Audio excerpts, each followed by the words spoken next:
அஸ்ஸலாமு அலைக்கும் வரஹ்மத்துல்லாஹி வபரகாத்துஹு. நான் மதுரையிலிருந்து இப்ராஹிம் என்கின்ற உமர் ரசீன் பேசுகின்றேன்.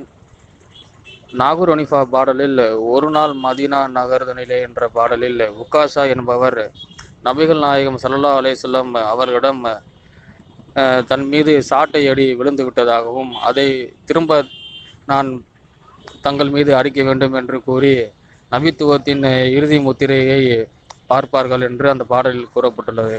அந்த சம்பவம் உண்மைதானா? ஏனென்றால் நபிகள் நாயகம் ஸல்லல்லாஹு அலைஹி வஸல்லம் அவர்களிடம் நான் அந்த முதுகில் உள்ள நபித்துவத்தின் முத்திரையை பார்க்க வேண்டும் என்று அந்த சஹாபி கேட்டிருந்தாலே உடனே காண்பித்திருப்பாரே. அதற்கு இப்படி சுற்றி வளைத்து ஒரு நாடகம் நடத்த வேண்டுமா? இந்த சம்பவம் உண்மைதானா? அதை பற்றி சற்று விளக்கவும். அஸ்ஸலாமு அலைக்கும் வரஹ்மத்துல்லாஹி வபரகாத்துஹு. மதுரையிலிருந்து இப்ராஹிம்ங்கிறவர் கேட்கிறார். என்ன கேட்கிறாருன்னா, நபிகள் நாயகத்தை உக்காஷா என்கிற ஒரு நபித்தோழர் சவுக்கால் அடித்ததாக நாவூர் ஹனீஃபா ஒரு பாட்டு படிக்கிறார். இது உண்மையா அப்படின்னு கேட்கிறார். அதாவது நாகூர் ஹனீஃபாவுடைய பாடல்கள்ல இது ஒரு பாடல். அந்த பாட்டை மட்டும் இவர் என்ன செய்வார்னா, ஒரு கதையை விட்டு தான் பாட்டை படிப்பார். நாகூர் ஹனீஃபா என்ன செய்வாரு, ஒரு நாள் அது பாட்டை படிக்க மாட்டாரு. ஒரு நாள் மதீனா நகர்தனிலேன்னு அந்த பாட்டுக்கு முன்னாடி ஒரு லெக்சர் ஒன்று அடிப்பார். இவர் பார்த்துக்கிட்ட மாதிரி அந்த சம்பவத்தை என்ன செய்வார், விளக்குவார். என்ன சம்பவம், அவர் சொல்ற சம்பவம் என்னன்னு கேட்டா, நபிகள் நாயகம் மரண நேரம் நெருங்கிருச்சான். நிறந்த உடனே சஹாபாக்கள்லாம் கூடி இருந்தாங்களாம்.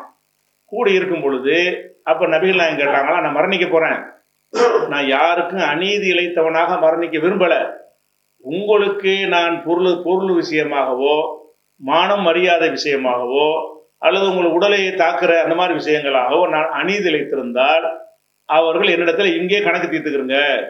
நான் ஏதாவது உங்களுக்கு ரூபா வாங்கிட்டு தராம இருந்தா இப்போ நீங்க வாங்கிக்கிறங்க. உங்களை நான் அடிச்சுட்டு நான் அதுக்கு மன்னிப்பு கேட்காம இருந்தா இப்போ என்ன செய்யுங்க, நீங்க என்னை நீங்க கணக்கு தீர்த்துக்கிறங்க என்று நபிகள் நாயகம் சஹாபாக்கள்லாம் கூடி இருந்தாங்களாம். அப்படி உருக்கமா பயங்கரமா நாவல் பேசுவார். அப்ப பேசி இந்த பாட்டும் படிப்பார். ஒரு நாள் மதீனா நகர்தனிலன்னு படிப்பார். அப்ப வந்தவுடனே நபிகள் நாயகம் சொன்ன உடனே எல்லாம் சும்மா அப்படி இருக்கிறாங்களாம். உடனே உக்காஷான்னு ஒருத்தர் எந்திரிச்சாராம். எந்திரிச்சு, நபிகள் நாயகமே, உங்களுக்கும் எனக்கும் ஒரு விவகாரம் இருக்கிறது, கணக்கு தீர்க்க வேண்டும் அப்படின்றாராம். என்னப்பா விவகாரம்? நீங்கள் நான் ஒரு பிரயாணத்துல போய் கொண்டிருக்கும் பொழுது நீங்கள் ஒரு சாட்டையால் உங்களுடைய குதிரையை அடித்தீர்கள், அது என் மேல பட்டு விட்டது. நீங்கள் வேண்டுமென்று அடித்தீர்களா தெரியாமல் பட்டதா என்று தெரியாது. நீங்க என்னை அடிச்சதுனால நான் உங்களை அதே மாதிரி அடிக்க வேண்டும், சவுக்கால் உங்களை அடிக்க வேண்டும், கணக்கு தீர்க்கணும்னு சொன்னீங்கல்ல, அப்ப நீங்கள் என்னை அடிச்சிட்டீங்க சவுக்குனால நான் அடிக்கணும்னு சொன்னாங்களாம். உடனே நபிகள் நான் என்ன செஞ்சாங்களாம், அப்படியா அப்படின்னு சொல்லி உடனே சொல்லி பாத்திமாட்ட போய் சவுக்கை வாங்கிட்டு வாங்க, மகள்கிட்ட போய் சவுக்கு ஒன்று வாங்கிட்டு வாங்கன்னு சொன்னாங்களாம். உடனே போய் என்னத்துக்கு சவுக்குன்னு கேட்ட உடனே அவங்க எல்லாம் புலம்புறாங்களாம். எதுக்கு இந்த சவுக்கு வாங்கிட்டு போறீங்க? உங்க தகப்பனார் அடிக்க போறாரு, இவர் உட்காசு அடிக்க போறாரு. என்ன வேண்டாம் அடிக்கட்டும், எங்க தகப்பனார் அடிக்கிற அவங்க அதுக்கு புலம்புனாங்களாம். அதுக்கப்புறம் அந்த பேரப்புள்ள 2 பேர் வந்துகிட்டு, எதுக்கு எங்க தாத்தாவை நீங்க அடிக்க போறீங்க, எங்களை வேண்டாம் அவர் அடிக்கட்டும், அவர் விட்டுருங்கன்றாங்களாம். இப்படி ஒரு கதை ஓடுது, புராண கதை மாதிரி என்ன செய்கிறது, இது ஓடுகிறது. ஓடி கடைசி என்ன ஆகுதுன்னு கேட்டா, அவரு முடியாதுதானாம். அவர் அடிச்சதுக்கு நான் எப்படி உங்களை அடிப்பேன்?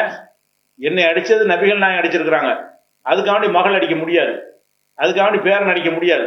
அபூபக்கர் உமர்லாம் போட்டிக்கு வந்துட்டாங்களாம். ஏப்பா அவங்கள அடிக்க, என்ன அடிச்சுட்டு போப்பாண்டு, உங்களை எதுக்கு நான் அடிக்கணும், அவர் தான் அடிப்பேன் இப்படின்ட்டு நபிகள் நாயகத்தை அவர் பிடிவாதம் முடிக்கிறாராம்.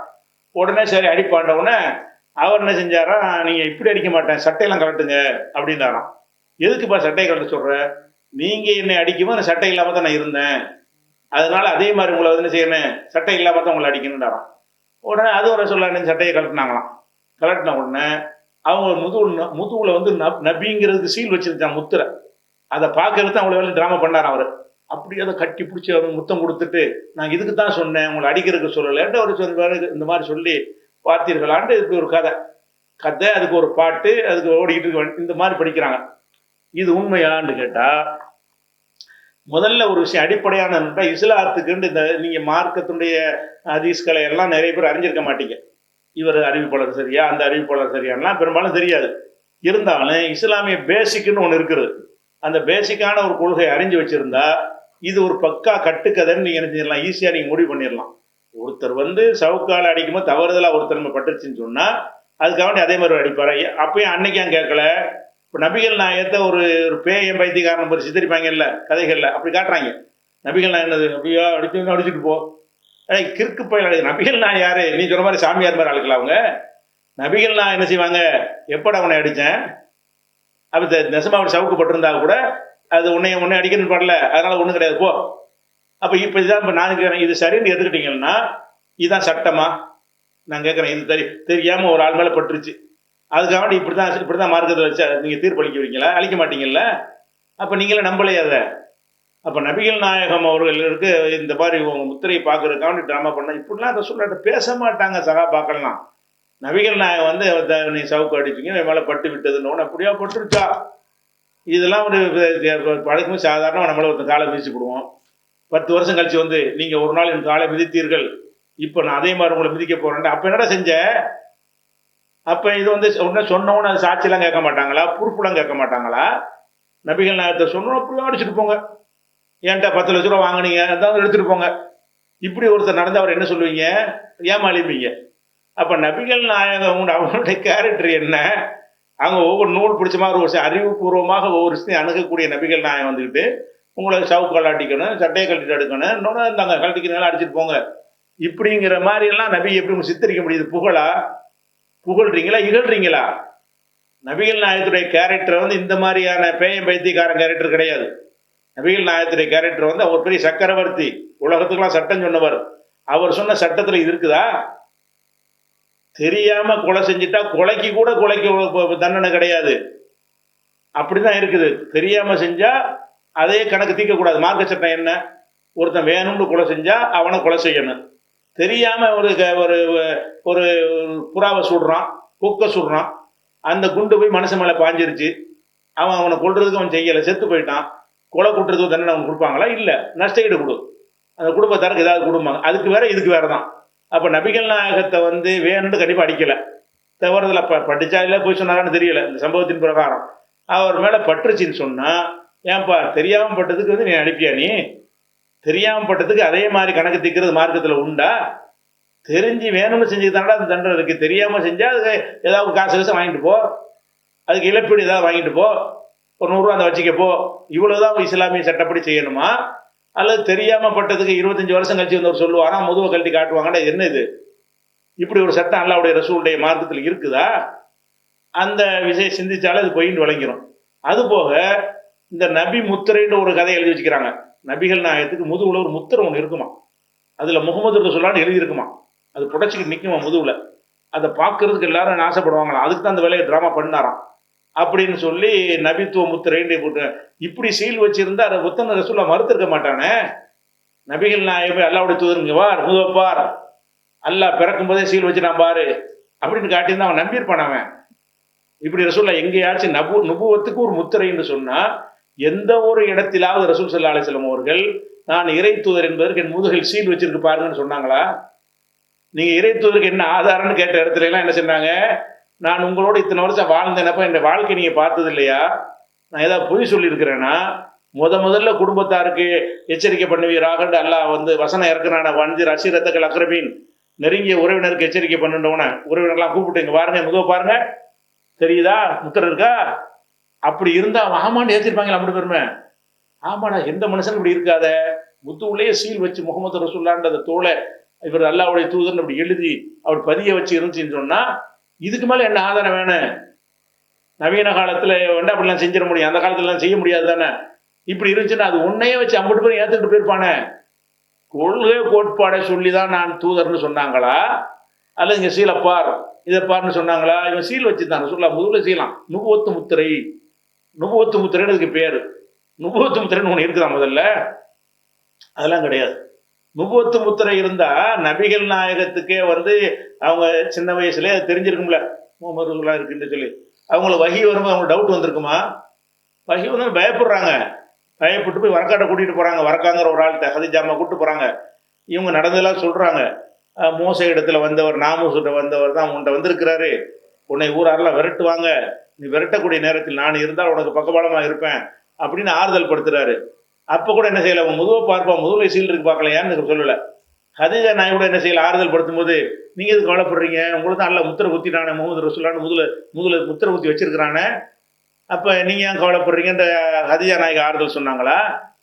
அப்ப வந்து அவங்களுக்கே என்ன செய்யுது, நம்ம இறைத்தூதர் ஆயிட்டோம்னு உங்களுக்கு தெரியல, குழம்பி போய் தான் என்ன செய்யறாங்க, போத்துங்கள் போத்துங்கள் அப்படி ஜம்பில் ஊனின்னு சொல்லி சொல்றாங்க. அப்ப பயந்து நடுங்கி கொண்டு ஏன் வர வேண்டும்? இது நிறைவேறுகிறது, சீல் வச்சது நிறைவேறுகிறது. அப்படியே செஞ்சிருப்பாங்க. 40 வருஷமா இருந்துட்டு இருக்க உடம்புல டெய்லி வெயிட் பண்ணிட்டு இருந்திருப்பாங்க. முத்திரை இருக்கு, முத்திரை கண்டிப்பா இது தூதருங்கிற ஏதோ ஒரு பட்டம் நமக்கு வரப்போகுது அப்படின்னு இருந்தாங்களா? இது கட்டுக்கதை. நபி முத்திரை என்று சொல்வது என்னது? கட்டுக்கதை, பொய். நபிகள் நாயகத்துக்கு அப்படி மூர்த்திர சீல் அடிச்செல்லாம் இருக்க கிடையாது. அது மாதிரி உள்ள இந்த மாதிரி பொய்யான செய்திகள்ல வந்து எழுதி வச்சிருப்பாங்க. அதை பார்த்தாங்களா, அதை முத்தமிட்டாங்களாம். எல்லா சகாபாக்களுக்கும் அன்னைக்கு தான் தெரிஞ்சுட்டான் முத்திரை. ஆகா, நமக்கு ஒரு வாய்ப்பை இந்த உகாசா என்பவர் ஏற்பு தந்துட்டாருன்னு இப்படி கதையை விட்டு பில்டப் பண்ணி பண்றாங்க. இதுல வந்து இது வந்து ஒரு இந்த சம்பவம் பொய்ங்கிறதுக்கு இவ்வளவு போதும். இருந்தாலும் இதை வந்து இந்த பொய்ங்கிற இந்த சம்பவம் இருக்குதான்னு கேட்டா இருக்குது. இட்டுக்கட்டிலாம் இவங்க இட்டுக்கட்டி சொல்லலை, இட்டுக்கட்டி சொன்னதை எடுத்து சொல்கிறார்கள். எப்படின்னு கேட்டா, இட்டுக்கட்டப்பட்ட ஹதீஸுகள் சில பேர் நூல் எழுதியிருக்கிறாங்க. அந்த நூல் பேர் அல் அல் ஆசாருல் மர்ஃபுஆ, அந்த மாதிரியான ஒரு நூல். அந்த நூல்ல என்னன்னு கேட்டா, ஹதீஸ் என்னென்னலாம் இட்டு கட்டுறாங்களோ அதெல்லாம் அதில் இடப்பட்டிருக்கும். அதே மாதிரி அல்ல ஆலில் மசுனுஆ, இட்டு கட்டப்பட்ட முத்துக்கு, அதாவது மசுனுஆண்டா தயாரிக்கப்பட்டது, செயற்கையாக தயாரிக்கப்பட்ட முத்துக்கள், செயற்கை முத்துக்கள் பேர்ல ஒரு நூல் இருக்கிறது, சுயித்துடைய நூல். அதுல என்ன செய்யறாருன்னு கேட்டா, என்னென்ன ஹதீஸ் எல்லாம் அவர் காலம் வரைக்கும் பொய்யாக இட்டு கட்டினாங்களோ அதையெல்லாம் எடுத்து போட்டிருப்பாங்க. அதே மாதிரி மௌதுஆத்துல் குப்ரா, இட்டுக்கட்ட பெரிய நூல், இட்டு கட்டப்பட்டது சின்ன நூல் ஒன்று இருக்கு, இட்டுக்கட்ட பெரிய நூல் ஒரு நூல் இருக்கு, தன்சீஹு ஷரியா. இந்த நூல்கள் எல்லாம் என்னன்னு கேட்டா, இட்டுக்கட்டப்பட்ட செய்திகளை பட்டியல் போடுகிற நூல். இந்த 4 நூல்லையுமே இந்த சம்பவத்தை எழுதுறாங்க. இட்டுக்கட்ட ஒரு ஹதீஸ்ல இது ஒன்று, இட்டுக்கட்டப்பட்ட செய்தியில் இது ஒன்றுன்னு சொல்லி இந்த 4 நூல்லையுமே இந்த உகாஷான்னு சொல்லக்கூடிய இந்த கதை இருக்குது, இல்லைன்னு இல்லை. அதுல அந்த காலத்துல எவனை இட்டு கட்டி அறிஞர்கள் கொந்தளிச்சு போய் இப்படிலாம் புழுகுறாங்களேன்னு சொல்லி அந்த காலத்துல நூல்ல அதை பதிவு செஞ்சு இது ஒரு பித்தலாட்டம் பொய்ன்னு சொல்லி செய்யறாங்க. ஒவ்வொருத்தரும் அது அந்த முத்திரை தான் வச்சிருக்கிறாங்க, நபுவத்து முத்திரை வைக்கல. இட்டுக்கட்டப்பட்ட ஹதீஸுங்கிற முத்திரையை குத்திட்டு போயிட்டாங்க. அந்த மாதிரி ஒரு விஷயம் இருக்குது. இதுல வந்து தபுரானிங்கிற நூல்லையும் இதை பதிவு செஞ்சிருக்கிறார். இதை செய்யறவர் யாருன்னு கேட்டா, அப்துல் முன்ஐம் இத்ரீஸ் இப்னு சினான் என்பவர் இதை அறிவிக்கிறார். இவர் யாருன்னு கேட்டா, பொய்யர் என்று சந்தேகிக்கப்பட்டவர். அதாவது நபியின் பெயரால நல்லா பொய் சொல்லுவாரு என்று இவர் அறிவிச்சால் இட்டுக்கட்டுன்னு அர்த்தம். இவர் என்ன செய்வார்னா, நபி சொன்னதாக துணிஞ்சு பொய்யை விட்டு அடிப்பார்.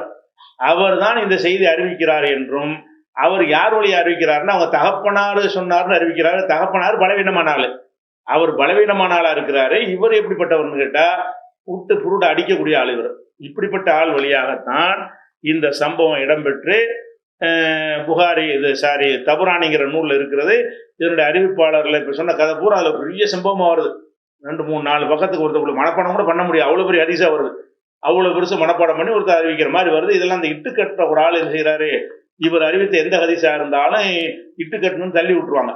அதனால நான் ஒரு அடிப்பா படிச்சாலும் சரி, யார் படிச்சாலும் சரி, இது ஒரு பொய், இஸ்லாத்தின் அடிப்படைக்கு மாற்றமானது, நபிகள் நாயகத்துடைய கேரக்டரை கேவலப்படுத்தக்கூடிய ஒரு கட்டுக்கதை. இது அவங்களை கண்ணியப்படுத்தக்கூடியது கிடையாது. கண்ணியப்படுத்துற மாதிரி நினைத்து கொண்டு கேவலப்படுத்திருக்கிறாங்க.